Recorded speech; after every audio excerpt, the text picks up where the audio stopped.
বজলু ভাই, কেমন আছো? আমাকে 2 কেজি তেল আর 1 প্যাকেট কয়েল দিও তো। হামাগরে আর থাকা রে, গরিব মানুষ, ছোট আনা ব্যবসা করি। ব্যবসা করে যা কামায় তার অর্ধেক টাকা চাঁদাও দেওয়া লাগে। তো তুই কখন আসছ? এই তো ভাই, আসার উপরেই আছি। বাড়ির থেকে সোজা তোমার দোকানে যাচ্ছি। তো তুমি চাঁদা দিবার যাও কে? নিজের টাকা দিয়ে দোকান চালাও, মানুষে কৃষক চাঁদা দিবে। জীবনের ভয় কার না আছে ক? চাঁদা না দিলি সোজা মাথায় এসে বন্দুক ঠেকায়। ভাবছিলাম দেশটা একটু আনা ভালো হবি।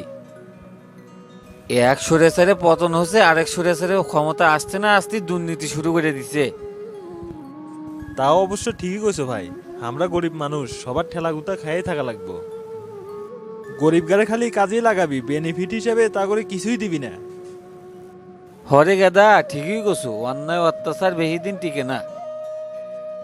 আল্লাহ ফেরাউনকে তো অনেক ক্ষমতা দিছিল, কিন্তু মানুষের সাথে অন্যায় অবিচার জুলুম হয়রানি করার কারণে তার নির্মমভাবে মৃত্যু হয়েছে। আর এই ফেরাউনের মতোই যারা অন্যায় পাপ কাজ করবি তারা বেশি দিন টিকতে পারবি না। আচ্ছা ভাই, থাকো তাইলে। আমার হাতত বেশি সময় নাই, বাড়িতে মেহমান আসছে তো। আচ্ছা ঠিক আছে, যা তাইলে।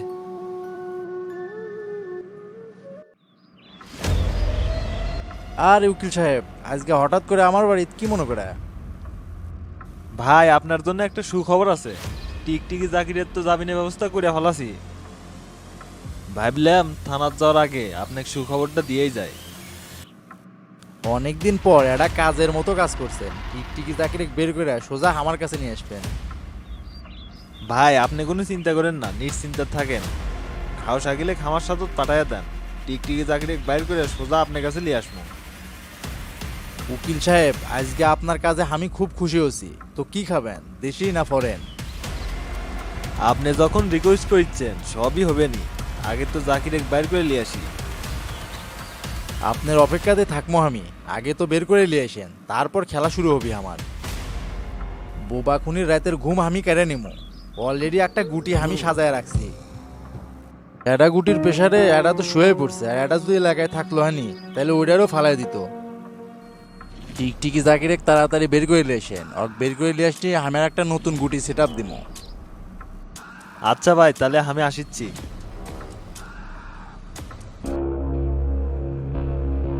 উকিল সাহেব যে অনেকদিন পর, তা কি মনে করে থানার দিকত আসা হচ্ছে?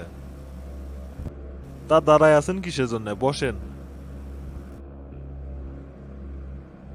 এই সজল, এই রুমে 2 কাপ কফি পাঠায় দাও। অনেকদিন পরেই আসলাম, আপনারা ধরে নিয়ে আসবেন আর আমার ছেড়ে লিয়ে যা লাগবি। তো আপনার কাছে যে জন্য আসা, টিকটিকি জাকিরের তো জামিন হসে, তার সকল কাগজপাতি নিয়ে আপনার কাছে আসছি। দেখি কাগজপত্রগুলা। এই যে নেন কাগজপাতিগুলা, ভালো করে দেখেন। এই শিমুল, 102 নম্বর রুমের 405 নম্বর আসামির জামিন হসে, তার ব্যাগপত্র নিয়ে সামনের গেটে আসবার কও। উকিল সাহেব, বর্তমান তো খুব টেনশনে আছি, কি যে করমু ঠিক মতো বুঝে উঠে পারছি না। মাঝখানে একটা খুন হয়ে সবকিছু এলোমেলো হয়ে গেছে। এখন উপর মহল থেকে যে চাপ আসিচ্ছে, এখন দেখি আমার চাকরি টেকে না। হাসপাতালত এতদিন না মানুষের মধ্যে নার্স ক্যাঙ্কা করে যে খুন হলো, কিছুই বুঝতে পারলাম না। খুনি মাস্টার মাইন্ডের লোক, কোনো প্রমাণ রেখে জানাই। জাব্বার সাহেব, খুনি যতই চালাক হোক, কিছু না কিছু প্রমাণ তো রেখে যাবি। স্পটে আপনি ভালো করে তল্লাশি করেন। তল্লাশি তো আর কম করে করুন না। কালকে কল লিস্ট চেক করার পর হঠাৎ করে একটা আননোন নাম্বার পাওয়া গেছে। এখন ওই সূত্রটাই ধরে আসি। দেখি কেসটা কত দূর লিয়া যেতে পারি, কিন্তু আশা করি খুনি খুব তাড়াতাড়ি ধরা পড়বি। জব্বার সাহেব, আপনি স্পটটা ভালো করে দেখেন, আর পারলে সিসিটিভি ফুটেজগুলো কালেক্ট করে নিয়েন। মোহাম্মদ জাকির শেখ, পিতা হাসান শেখ, ঠিকানা জলেশ্বরী তালা। আপনার জামিন হচ্ছে, ব্যাগপত্র নিয়ে সামনের গেটও আসেন। আসসালামু আলাইকুম জাকির ভাই, আপনার জন্য বাইরে গাড়ি দাঁড় করা আছে, চলেন ভাই। ওয়ালাইকুম আসসালাম। তুমি কেডা? তোমাকে তো চিনলাম না। আমি শাকিল, জাফরের লোক। ভাই তো আপনাকে জামিন করাইছে। আপনাকে লিয়ে যাওয়ার জন্য আসছি, আমার সাথে চলেন।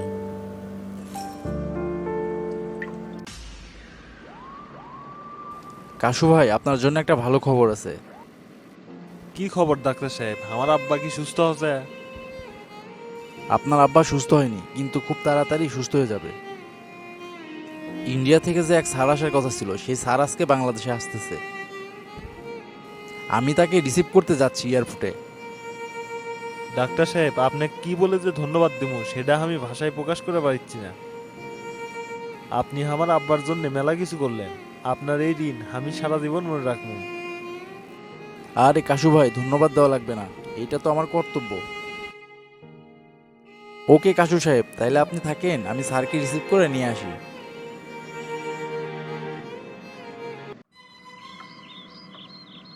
আসসালামু আলাইকুম ভাই, হঠাৎ করে এরকম জরুরি তলব করলেন?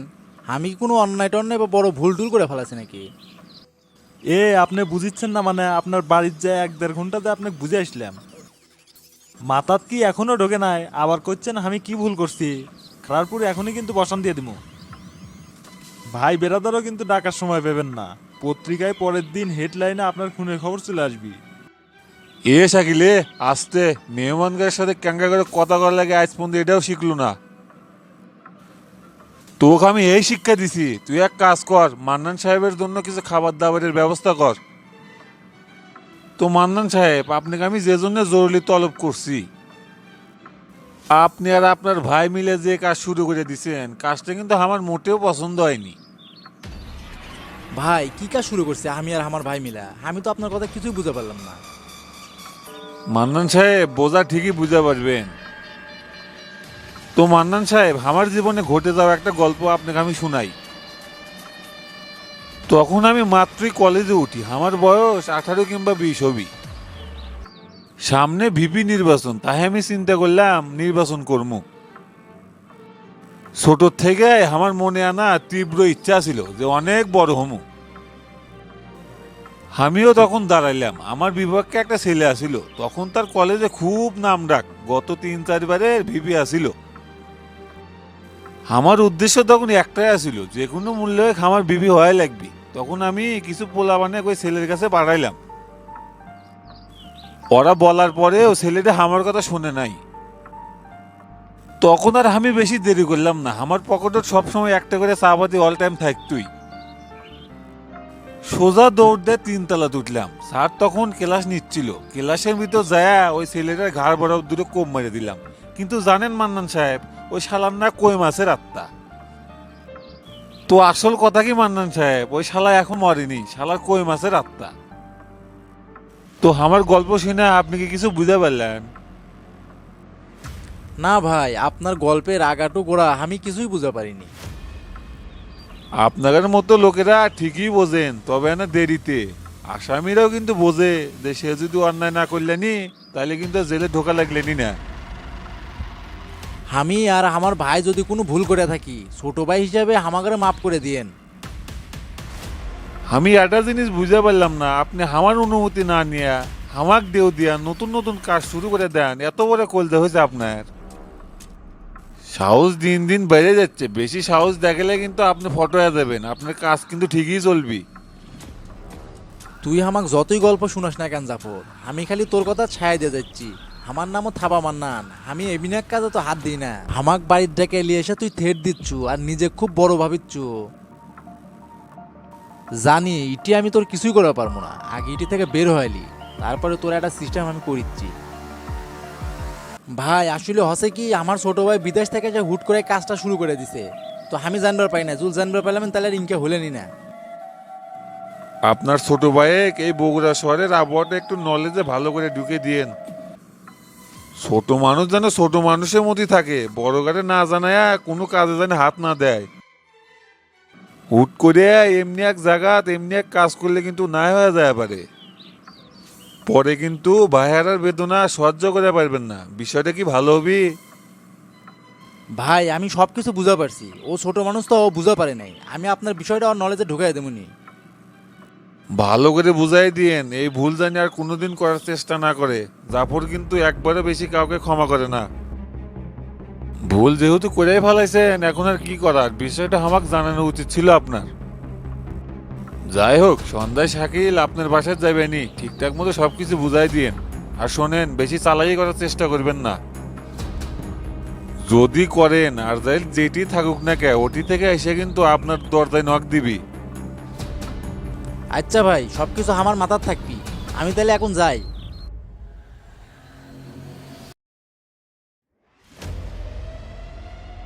কিরে মেশিং, আমি যে তো কাজগুলো দিছিলাম, কাজগুলো কতদূর কি করছো? ভাই আপনার কথা মতো প্রত্যেকটা ইউনিয়নের লোক সেট করে দিছি। কেডা কি করে সব কিছুর উপরই নজরদারি করবে গেছি। 7-5 দিশা পালি হামাক জানাবি। ভাই নতুন একটা খবর পেলাম, এলাকাত নাকি অবৈধভাবে কনস্ট্রাকশনে কাজ শুরু হচ্ছে। কিরে, তুই আমাকে এই কথা আগে জানাস নাকি? সব কেটে এই কাজ শুরু করলো? ভাই খোঁজ খবর নিয়ে যেটা জানতে পারলাম, কাজটা নাকি শুরু করছে থাবা মান্না, আর তার উপর নাকি সরকারি লাইসেন্স আছে ওর। সরকারি লাইসেন্সও করছে আবার? কিরে, কোন জায়গায় জমি এটা? ভাবা মান্নাকে আমি ভালো করেই চিনি, ও অবৈধভাবে কাজ করে এখন সরকারের নামে চালাই দিচ্ছে।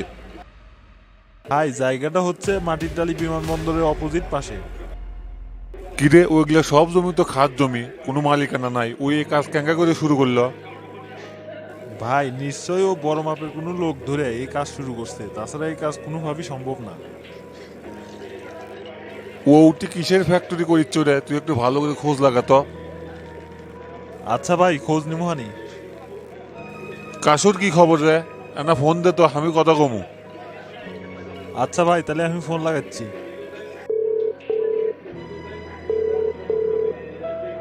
কিরে কাশু, কি খবর? আর তোর বাপের কি অবস্থা? বস আমার খবর খুব একটা ভালো না। আর আব্বার কথা করছেন, আব্বার তো দিন দিন অবস্থা আরো বেশি খারাপ হয়ে যাচ্ছে। আজকে নাকি ইন্ডিয়া থেকে বড় ডাক্তার এসে আব্বাক দেখবি, ডাক্তার তো আমাকে সেটাই করলো। তা আপনি কেঙ্কা আছেন আর এলাকার কি খবর? আমি তো ভালোই আছি রে, কিন্তু এলাকার অবস্থা তো খুব একটা ভালো না। জাফর আর মান্নান মিলে যা শুরু করছে। থাবা মান্নান তো মাটির টালি বিমান মনে একটা জমির উপরে কনস্ট্রাকশনে কাজ শুরু করে দিছে। সরকারি জমি নিজের নামে করে নিয়ে কি যেন একটা ফ্যাক্টরি করিচ্ছে।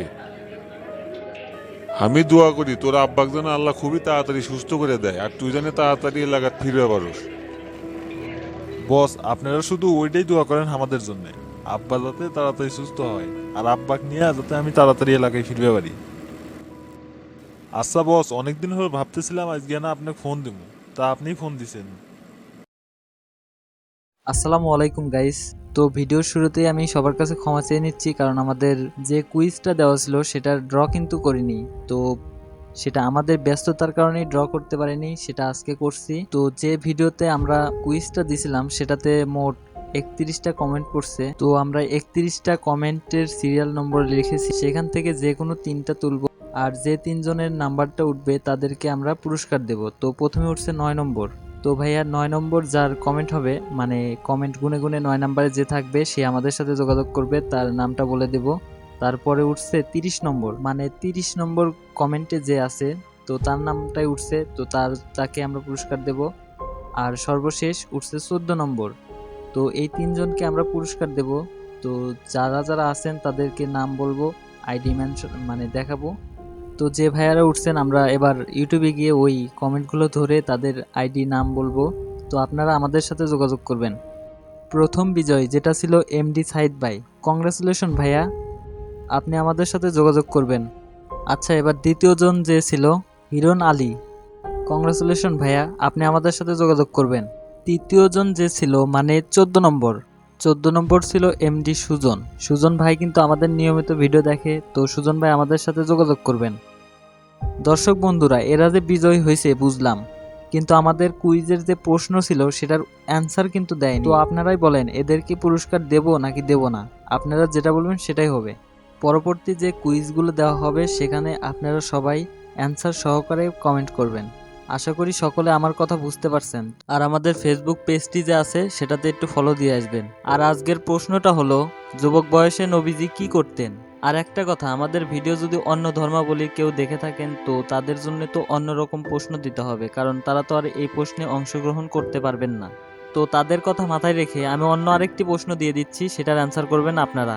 প্রশ্নটা হলো কাশু মাস্তান কাকে প্রথমে খুন করেছিলেন, মানে আমাদের এপিসোডের ভিতরে যে কাশু খুন করেছিলেন সে প্রথমে কাকে খুন করেছিলেন। শেষ পর্যন্ত যারা ভিডিও কন্টিনিউ করছেন তাদেরকে অসংখ্য ধন্যবাদ। আসসালামু আলাইকুম।